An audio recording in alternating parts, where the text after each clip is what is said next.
Hello, my friends. Brian and Lee here to share a bit about the Loire Valley in France.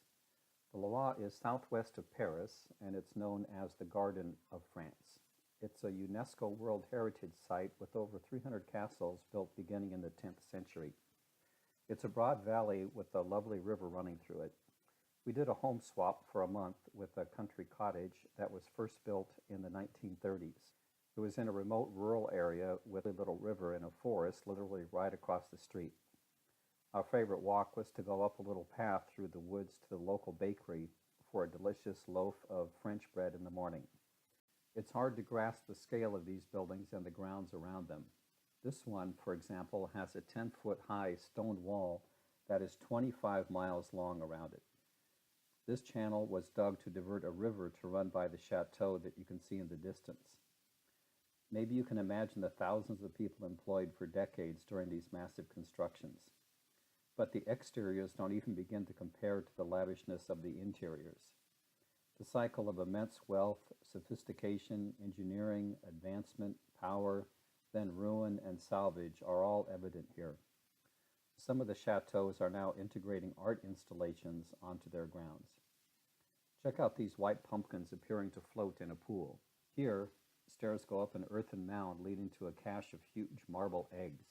This is a giant whirlpool of logs. There are scores of fascinating journeys created by the best artists in the world in these gardens. Some of the interiors are transformed by art installations also. There are plenty of absolutely massive churches, of course.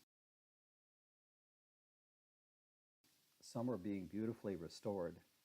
After 1,000 years, there are plenty of cemeteries too.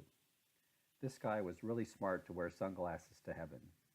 These civic centers saw the Romans come and go, were burned and rebuilt hundreds of years before Columbus was born, have endured revolutions and bombings in the world wars. Just to give you a sense of scale, do you see the yellow truck parked in front of the building?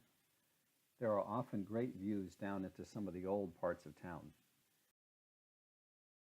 It is a wonder that these half-timbered buildings from the 1400s have survived. Leonardo da Vinci actually slept in this one. It is wonderful to wander around these villages and stumble upon unexpected delights.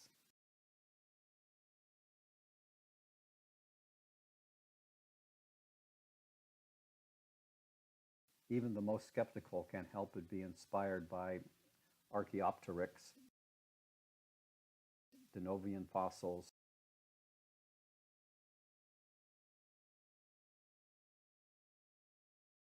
or huge iron crystals, proving that these meteorites took millions of years to cool. The countryside paths around the cottage are perfect for bicycling. They cross streams that Monet would have loved. We never met anyone on these paths.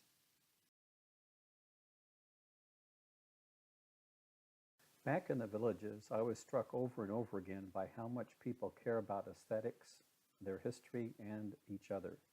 I was happy to spend my money there to support them.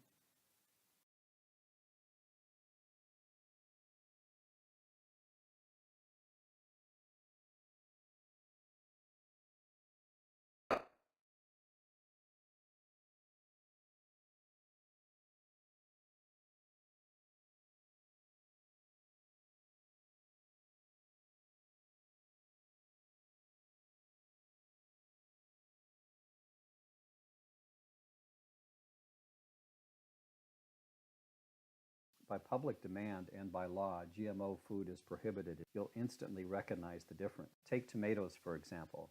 At one market, I counted 14 different kinds.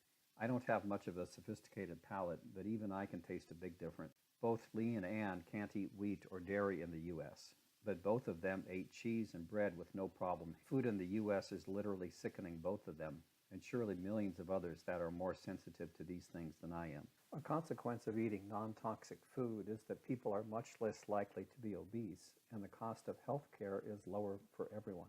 Here are a few more shots that I hope will inspire you to explore this area.